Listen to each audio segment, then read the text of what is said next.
पुनर्विवाह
तेरे मैं के प्याले कचरारे नैना तेरे माथे पर सिंदूरी सुबह जुल्फों में रहना बसे सांसें ये तेरी है, धड़कन भी तेरी है, जीवन ये तेरा हुआ,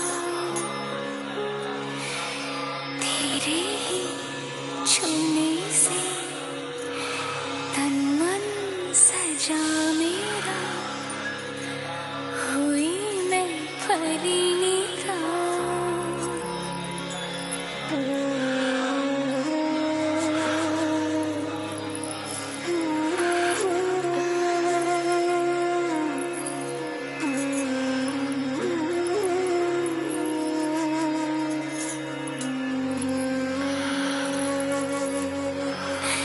जिया डोले हौले हौले, क्यों ये डोले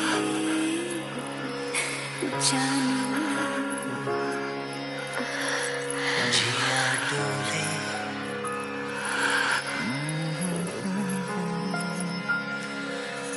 क्यों ये जानू ना।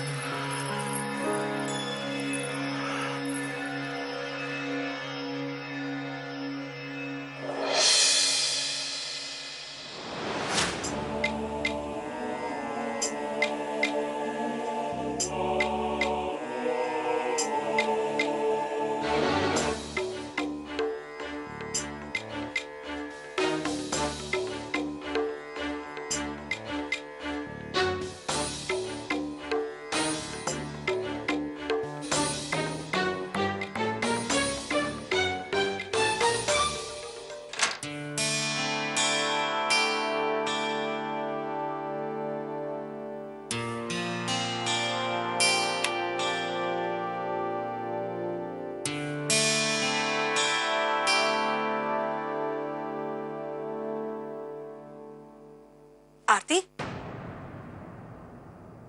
बेटा अमन अभी अभी गया है तेरा इंतजार करके। कह रहा था आरती को आराम करने दीजिए, और बच्चे भी सो गए हैं, तुझे याद कर रहे थे। अच्छा हुआ जो बच्चे सो गए। मुझे जाना है। जाना है? आरती रात के 11 बजे है। मुझे जाने दीजिए माँ, आज मेरा जाना बहुत जरूरी है। यश जी से मिलने?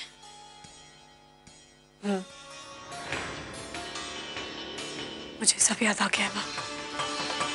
मैं जान गई हूँ यश जी मुझसे नाराज क्यों है। वो कौन सी बात है जिसे उन्होंने मुझे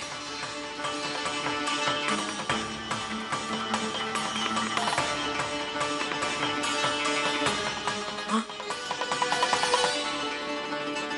मैं मानती हूँ उस रात जो कुछ भी हुआ वो होश आवाज में नहीं हुआ, लेकिन वो प्यार था माँ, कोई धोखा या फरेब नहीं। और प्यार में तो कोई धोखा या फरेब होता भी नहीं है ना? हाँ बेटा, तूने कोई धोखा नहीं दिया है यश जी को, और ना ही यश जी से कोई भूल हुई है, कोई पाप नहीं किया है तुम दोनों ने। ये तो कुदरत का नियम है। पति पत्नी के इसी रिश्ते से ईश्वर ने संसार की रचना की है। तो फिर यश जी क्यों नहीं समझ रहे इस बात को माँ? नहीं, मुझे उनके दिल से इस गिल्ट को निकालना ही होगा। मैं उनको इस तरह तड़पते और अपने आप को सजा देते नहीं देख सकती। मुझे जाने दीजिए माँ, प्लीज। आरती, नहीं आरती, यश जी अभी इतनी बड़ी बात सहन नहीं कर पाएंगे। जिन नाजुक हालात में तुम दोनों के बीच में जो कुछ भी हुआ। आरती, पति पत्नी के रिश्ते में बनने के बावजूद यश जी इस बात को स्वीकार नहीं कर रहे हैं, तुझसे नाराज है, इसीलिए अब यही तो मैं उन्हें समझाना चाहती हूँ माँ कि हमारे बीच जो कुछ भी हुआ वो पाप या गलत नहीं है। आरती, आरती, यश जी को थोड़ा वक्त दे। इतनी जल्दबाजी में अगर तू कुछ और कितना वक्त माँ? ये जानने के बाद कि यश जी की नाराजगी का कारण क्या है, ये पता लगने के बाद कि मैं प्रेग्नेंट हूं, मैं रुक जाऊं, मैं चुप रहूं? नहीं माँ, मेरा यश जी को बताना बहुत जरूरी है।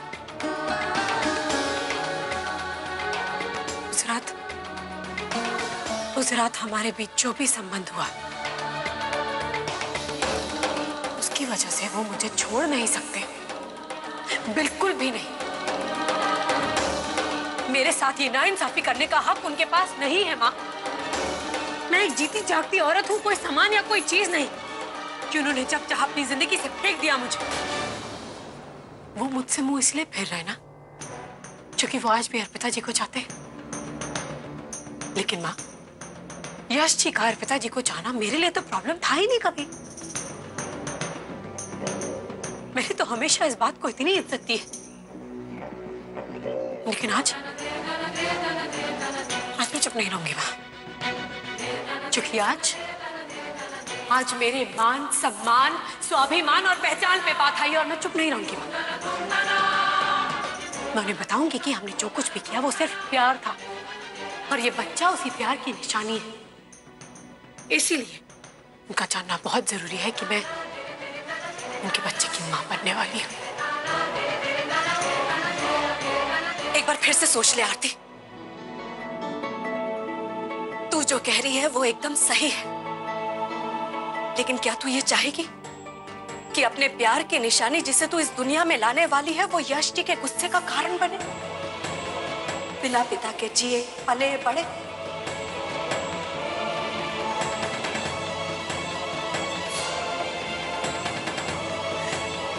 आरती, तूने इतने सालों तक अंश को बिना पिता के पाला पोसा बड़ा किया, जो कि आसान नहीं था।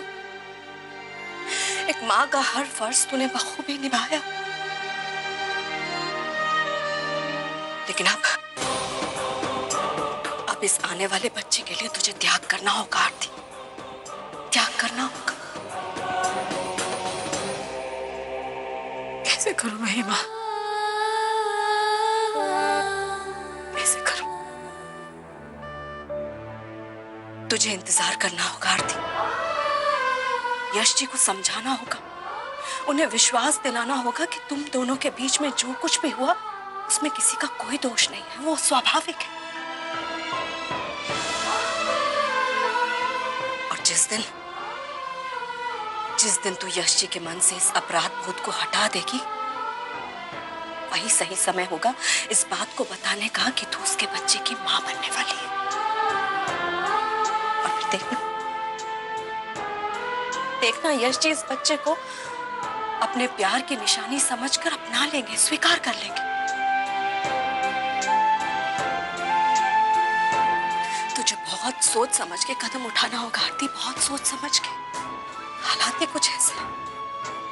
एक सामान्य से रिश्ते में ये बात किसी भी पति पत्नी के लिए सबसे बड़ी खुशी की बात हो सकती है, लेकिन तू एक ऐसे इंसान से जुड़ी है जो जो अभी भी अपने अतीत में जी रहा है। दोनों परिस्थितियों में बहुत फर्क है, इसलिए कह रही हूं कि तुझे बहुत सोच समझ के कदम उठाने की जरूरत है। समझ रही है?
हेलो।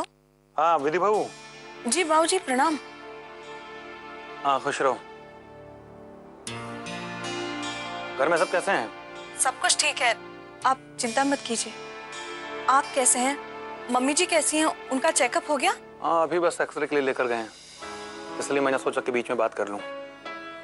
ये गायत्री के सामने कुछ भी ऐसी वैसी बात पता चली तो परेशान हो जाएगी वो, एक पल भी रुकेगी नहीं यहाँ पे। बाबूजी यहाँ चिंता करने वाली कोई बात नहीं है। हम मम्मी जी को बता दीजिए कि यहाँ पर सब कुछ ठीक है, बस वो अपनी तबीयत का ख्याल रखें। यश कैसा है? गायत्री को सबसे ज्यादा चिंता तो उसी की रहती है। यश भैया अभी अभी बाहर गए हैं। वैसे भी यश जितनी जल्दी अपने आप को संभाल ले उतनी जल्दी घर का माहौल ठीक हो जाएगा। और पंकज, प्रतीक, छोटी बहू सब ठीक है? सबकी पर्सनल लाइफ में दखल अंदाजी करने की आदत है आपको। घर की छोटी बहू हूं, लेकिन इसका मतलब ये नहीं कि कोई भी आकर मुझ पर धौंस जमाएगा। विधि बहू, कुछ पूछ रहा हूं मैं। जी जी यहाँ पर जी सब कुछ ठीक है यहाँ पर, और परिधि भी बहुत अच्छी है। अच्छा चलो ठीक है, सबका ध्यान रखना, फिर फोन लगाऊंगा मैं। जी प्रणाम।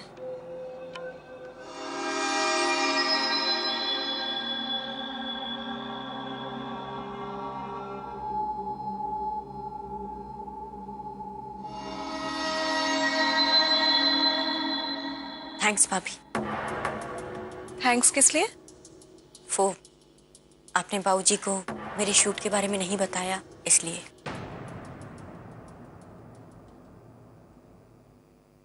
वो वैसे ही घर से इतने दूर हैं, मम्मी जी के चेकअप के लिए भाग दौड़ कर रहे हैं, बहुत परेशान हो रहे होंगे। मैं उन्हें और परेशान नहीं करना चाहती, लेकिन परिधि, बाबूजी के लौटने पर तुम उनसे। मैंने आपसे कहा ना, बाबूजी जैसे ही आएंगे मैं खुद उनसे बात करूंगी। आपको मेरे लिए तकलीफ लेने की कोई जरूरत नहीं है। और वैसे भी मुझ में इतनी हिम्मत है कि खुद के लिए खुद आवाज उठाऊं। तुम्हारी हिम्मत पर तो कभी किसी ने शक किया ही नहीं परिधि। सब जानते हैं कि तुम अपने अधिकार के लिए आवाज उठा सकती हो, लेकिन मुझे बहुत खुशी होगी अगर तुम अपना हाथ भी उठा दो। मेरा मतलब है मदद के लिए, किचन में। मैं पराठे बेल देती हूँ, तुम सेक देना, काम जल्दी खत्म हो जाएगा। अब भाभी, आई एम सॉरी, लेकिन मुझे शूट पे जाना है, लेट हो रहा है। ओह हाँ हाँ, मैं तो भूल ही गई। ठीक है तुम जाओ। वो भाभी, आगे से प्लीज मेरा टिफिन रेडी रखिएगा। वो एक्चुअली शूट का खाना खाने की आदत नहीं है ना, इसलिए। तो आदत डाल लो परिधि। अब तुम्हारी शूट तो पता नहीं कितने दिनों तक चलेगी, और घर का सारा काम संभालते संभालते टाइम पर तुम्हारा टिफिन भी रेडी कर दूं, ये तो मेरे लिए पॉसिबल नहीं होगा ना। ठीक है, फाइन, मैं खाना बाहर से ऑर्डर कर लूंगी। और वैसे भी अपने लिए मैं आपको परेशान क्यों करूं? मेरे बारे में इतना सोचने के लिए थैंक यू। बाय।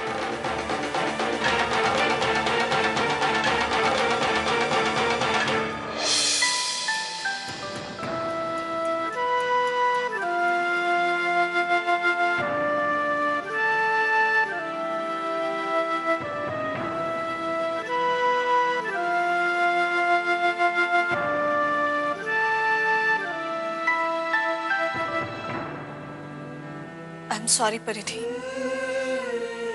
लेकिन घर की बड़ी बहू होने के नाते इस घर को जोड़कर रखना मेरी जिम्मेदारी है। और तुम्हारी मनमानी के चलते प्रतीक भैया की जिंदगी और इस घर की सुख शांति बर्बाद हो, मैं ऐसा होने नहीं दे सकती। भले ही तुम्हें सही रास्ते पर लाने के लिए मुझे तुमसे रूखा व्यवहार ही क्यों ना करना पड़े।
आरती, भाभी, आप यहाँ? क्या हुआ? आप इतनी परेशान क्यों हैं? भैया, यश जी कहाँ है? मुझे उनसे मिलके बहुत जरूरी बात करनी है। हाँ आरती, लेकिन बात क्या है? भाभी, मैं जान गई हूँ यश जी की नाराजगी के पीछे क्या कारण है।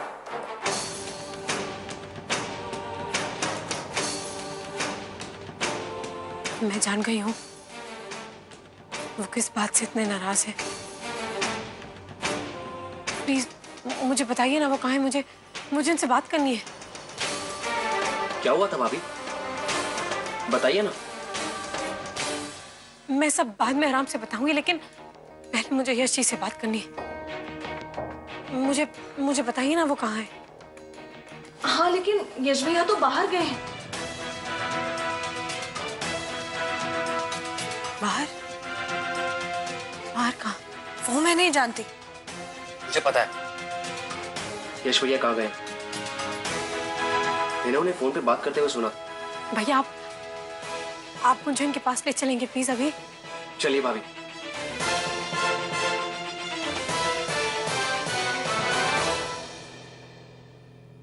हे भगवान, आरती और यश भैया के बीच जो भी प्रॉब्लम हो उसे दूर कर देना।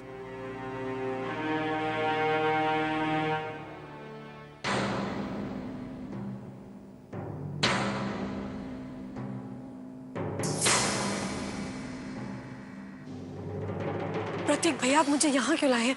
बॉक्सिंग क्लब में मुझे तो यश जी से मिलना है। भाभी, भैया यहीं पे है बॉक्सिंग क्लब में।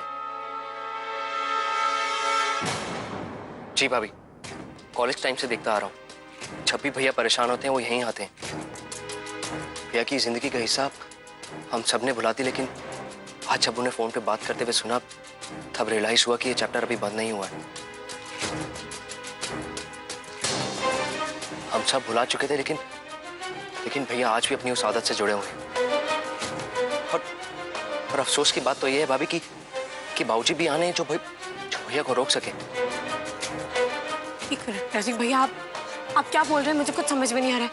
प्लीज थोड़ा खुल के बोलिए। भाभी, जब भैया किसी का दिल दुखाते हैं या जाने अनजाने में किसी से किया हुआ वादा पूरा नहीं कर पाए तो यहीं इसी तरह आके अपने आप को चोट पहुंचाते हैं। वो भी अपने आप को बिना बचाने की कोशिश की। मतलब आप आइए भाभी।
रसिक भैया, यश जी को रोकिए ना। देखिए ना वो क्या कर रहे हैं। रोकिए ना प्रतीक भैया यश जी को। अभी मैं जानता हूँ इसका कोई फायदा नहीं होगा। हम में से कोई भी भैया को नहीं रोक पाएगा। अगर उन्हें कोई रोक सकता है तो वो सिर्फ आप है।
यश जी!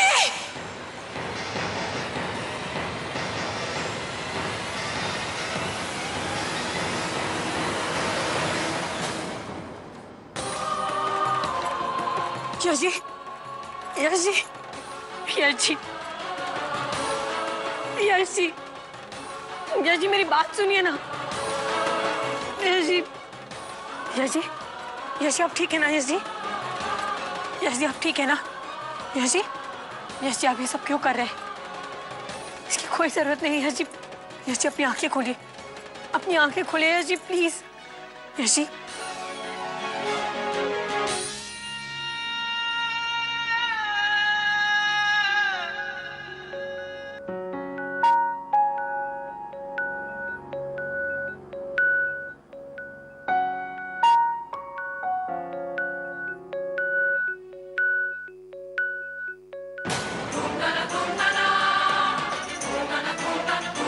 यश जी मेरी बात सुनिए, मेरी बात तो सुनिए यश जी। यश जी